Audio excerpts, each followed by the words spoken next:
సత్కర్మలు సత్కర్మలు చేస్తే ఏం జరుగుతుందో చిన్న ఉచ్చారణ షార్ట్గా చెప్తున్నా. ఒక ఊర్లో నలుగురు ఫ్రెండ్స్ ఉంటారు. నలుగురు ఫ్రెండ్స్కు చాలా ప్రాణ స్నేహితులు. కాకపోతే ఇప్పుడంటే బస్సులు అన్నీ ఉన్నాయి, సౌకర్యాలు. ఆ కాలంలో ఏమీ లేకపోతుండే, కాలినడకనే వేరే ఊరికి వెళ్ళాలి. 10 కిలోమీటర్ల వరకు నడవాలి. నడవాలి అంటే తల్లిదండ్రులు ఏమనుకుంటారంటే పిల్లలు ఎటన్నా పోతారంటే ఏదో ఒకటి తయారు చేసి ఇస్తారు.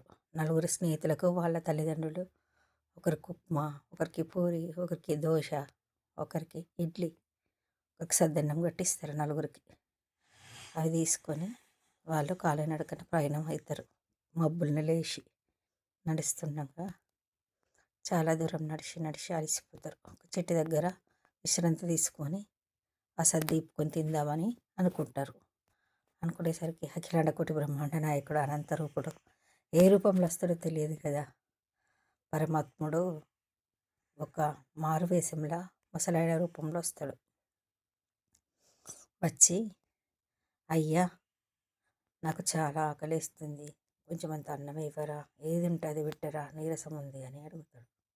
అప్పుడు మొదటివాడు అంటాడు, ఏం తెచ్చినావు, నీకు ఇచ్చి నేను మన్ను బుక్కలా అంటాడు. రెండో వాడిని అబ్బా కొంచెం ఇయ్యండి అయ్యా అంటే నీకు ఇచ్చి నేను బొగ్గు తినాలా అంటాడు. మూడోవాడు నీకు ఇచ్చి నేను చావాలా అంటాడు. సరే బాగా బతిమలాడుకుంటుంది, నాకు నీరసం బాగుంది. భగవంతుని పరీక్ష చెప్పలేము మనం, ఏ రూపంలో వస్తాడో ఎట్లా వస్తాడో ఏది కానీ ఎవరు వచ్చినా. కాబట్టి పరమాత్ముడు ఏ రూపంలో వస్తాడో చెప్పదు. పెద్దలు అంటారు చూడు, ఎవరు వచ్చినా అతిథి మనకు అతిథితో సమానమని. అట్లనే నాలుగో వాడు అంటాడు, తలా కొంచెం ఇద్దాం, మన దగ్గర 4 బాక్సులు ఉన్నాయి కదా, మన అమ్మలు కట్టారు కదా సద్దులు, కొంచెం కొంచెం ఇద్దాం, ఆమె ఆయన కడుపు నిండుతుంది అని ఇంకో నాలుగో ఆయన అంటాడు. అంటే మూడో అంటాడు, నేను ఇచ్చి సావాలా, నన్ను అడగకు, అది ఇదని కోపగిస్తాడు. సరే చిన్నవాడు నాలుగో వాడు ఏం చేస్తాడంటే తిను అవ్వని తీసిస్తాడు. తీసిస్తే అతను అఖిలాండ కోటి బ్రహ్మాండ నాయకుడు పరమేశ్వరుడు పరీక్షనే, అది పరీక్ష పెట్టడానికి వస్తాడు. మనుషులకు కూడా ఒక పరీక్షనే ఇది. ఆకలి ఆతృతతోటి అంతా తినేస్తాడు, ఏం మిగిల్చాడు. మిగిల్చకుండా తింటాడు. అప్పుడు ఆకలి తీరింది అబ్బని కడుపు, అబ్బా ఆత్మారాముడు సంతోషించుని కడుపు చల్లగుండా రారాజు వై చక్రవర్తి వై బతుకుగా కానీ భగవంతుడు ఆశీర్వాదం ఇస్తాడు ఆ నాలుగో వాడికి. సరే భగవంతుని రూపం ఎన్నెన్నో కదా, అంతర్ధ్యానం అయిపోతాడు. అయిపోయిన తర్వాత ఇక వీళ్ళు ముగ్గురు ఈ నాలుగో వానికి కొంచెం కూడా ఇయ్యడు, వాళ్ళే తినేస్తారు. సరే అలా అలా ముగిసిపోయింది. ఆయన వచ్చే జన్మలో పెద్ద చక్రవర్తి రాజులకి రారాజు చక్రవర్తిగా పుడతాడు. పుట్టిన తర్వాత ఆయనకు ఒకరోజు ఆలోచన వస్తుంది, అన్నీ ఇచ్చిండు భగవంతుడు, కన్న బిడ్డల్లాగా చూసుకుంటుండు ప్రజలని. నేనే రాజుగా ఎందుకు పుట్టిన, ఒక్క క్షణంలో ఒక రోజుకు ఒక గంటలో ఎన్నో లక్షల కోట్ల మంది పుడతారు, నేనే అందరూ పుట్టింది గిది టైం కదా, మరి నేనే ఎందుకు రారాజునైనా అని ఆలోచన వస్తుందట. మన బుర్రలో ఏదైనా ఆలోచన వస్తే పదే పదే దాన్ని మనం క్లియర్ చేసేసుకుంటాం. మనిషికున్న నైజం. ఆయన రాజాయ చక్రవర్తి, రాజులకి రారాజు చక్రవర్తి. జ్యోతిష్యులని పండితులని ఊరంతా పిలిపించి విచారణ చేపిస్తుంటాడు.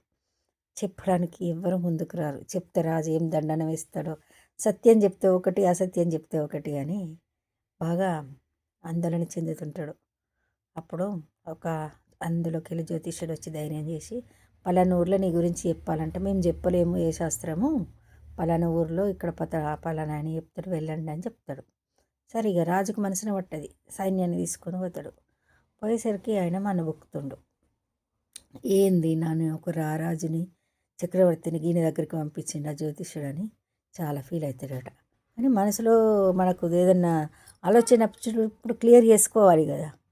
సరే పోయి అడుగుతాడట, మంచిగా వచ్చినావు లేను, ఓ రాజు అట నా దగ్గరికి వచ్చినావు, నాకేం తెలుసు నీ గురించి, ఎప్పుడు పుట్టినావు, ఎందుకు పుట్టినావు, రాజుని ఎందుకైనా అని అడుగుతావా, పలానా ఊర్లో గైన ఉన్నాడుపో, ఆయన అడుగుపో, నాకేం తెలుస్తుంది అని చెప్తాడట. ఏంది రాజునే ఉన్న గీన దగ్గరికి పంపించిండని మళ్ళీ పోయేసరికి ఇంకో అతని దగ్గరికి చెప్పిన అడ్రస్, మనం డాక్టర్ దగ్గరికి వెళ్ళాలంటే కూడా మంచి లెవెల్ని చూసుకుంటాం, లేట్ అయినా సరే క్లారిటీగా ఉంటాం. ఎంబీబీఎస్ దగ్గరికి పోవాలనుకుంటాం, మంచి చదువు అన్ని పరీక్ష అన్నీ మంచిగా చేసే వాళ్ళ దగ్గరికి డబ్బుల గురించి ఆలోచించాం, మన మైండ్లో ఏది తెలిసిన అట్లనే. సరే మరి నాకు ఆలోచన వచ్చింది కాబట్టి వెళ్ళొద్దామని ఆ రాజు మళ్ళీ ఒక అతని దగ్గరికి పోతాడట. పోయిన తర్వాత ఓహో! భలే ఈయన మన్ను తింటాడట. ఆయన మన్ను బుక్కుతుంటే ఈయన బొగ్గు తింటుండేట. ఆయన దగ్గరికి పోతే మన్ను తిని, గీన దగ్గరికి పోతే బొగ్గు తినబెట్టి, గీన దగ్గరికి పోయి నేను ఎట్లా అడగాలి అని ఇంకా ఫీల్ అవుతాడట. కానీ తప్పదు కదా అని పోయి, అయ్యా మరి జన్మ ఎందుకు వచ్చింది, మరి నేను రాజుగా ఎందుకు పుట్టినానంట, మంచిగానే వచ్చినావు పో, ఏం పని పాట లేదా నా దగ్గరికి వచ్చి అడుగుతున్నావు, సరే సరే కానీ నీకోసం ఇప్పుడే పుట్టిన బిడ్డ వెయిట్ చేస్తుంది పలానా ఊరిలో పలానా దగ్గర, తక్షణమే వెళ్ళు అని ఆర్డర్ ఇస్తాడట. కొన్ని క్షణాలు ఇక చనిపోతాడు, నీకు చెప్పడం కోసమే జీవించున్నాడు, నీకోసమే పుట్టిండు అని చెప్తాడట. సరే అని రాజు చెప్పక ధన అంతా సైన్యం తీసుకొని ఆయన దగ్గరికి పోయేసరికి అప్పుడే పుట్టిన బిడ్డ దగ్గరికి పోయి అడుగుతాడట చెప్పిన అడ్రస్ ప్రకారం. ఎందుకు పుట్టినయ్యా నేనే రాజుగా అని అడిగితే, అయ్యా పోయిన జన్మల నలుగురం క్లోజ్ ఫ్రెండ్స్, ఇట్లా మన అమ్మలు మనకు సర్ది కట్టించారు, వేరే ఊరికి మనం పయనం అవుతుంటే పరమాత్ముడే వచ్చిండు, నేను అడుగుతా మట్టి బుక్కలా అని అన్న మొదటివన్నీ, ఆయన మట్టి బుక్కుతుండు నీకు కనబడ్డ ఆయన, రెండో ఆయన నేను బొగ్గు తినాలా నీకు ఇచ్చి అన్నాడు, బొగ్గు తింటాడు, మూడో ఆయనే నీకు ఇచ్చి నేను సావాలా అన్నాడు, నేనే మూడో ఆయనని, నాలుగో ఆయనవు నువ్వే, ఆ తల్లికి ఆ తండ్రికి కడుపు నింపినావు కాబట్టి నువ్వు చక్రవర్తివై రాజువై చల్లగుండు బిడ్డ అని పెట్టింది ఆశీర్వాదం. ఆశీర్వాద బలం వల్ల అంటే మాట వాక్ చాతుర్యం, అంటే ఈ నోటి నుంచి ఏది రావద్దు నిజం చెప్పాలంటే, అంత పవర్ఫుల్ అన్నట్టు దీని అర్థం భావార్థం.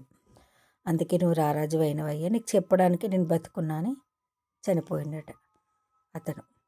అప్పుడు ఆ రాజు అనుకున్నాడట, ఒక్కరోజు ఆకలి తీరుస్తూనే ఇంత శక్తి ఉంది, మరి ప్రజలందరూ దేశాన్ని అందరూ ఆకలి తీర్చి అవసరం ఉన్నది తీరిస్తే ఇంకెంత ఉంటుంది అని ఇక పోయి రాజు నేను అందుకే రాజుగా ఆశీర్వదించింది ఆమె అని ఊరూరుకు ఆకలి లేకుండా ప్రతి ప్రాణికి ఆకలి తీర్చుకుంటూ, మన 84 కోట్ల జన్మలు ఉంటాయి నిజంగా తెలిసి తెలియక పక్షి రాజులు ఎన్నో ఉంటాయి, వాళ్ళన్నిటికీ ఏవి తింటే అవి ఆహారంగా ఇచ్చుకుంటూ ఆకలి తీర్చుకుంటే కన్న బిడ్డల వలె ఆ రాజు చూసుకుంటుండే. దీని భావార్థం ఏంటంటే మన దగ్గర ఉన్నదే, లేని దాని గురించి కాకుండా ఎవరొచ్చినా మన ధర్మం, మానవ ధర్మం, పరమాత్ముడు చెప్పిండు కూడా అదే.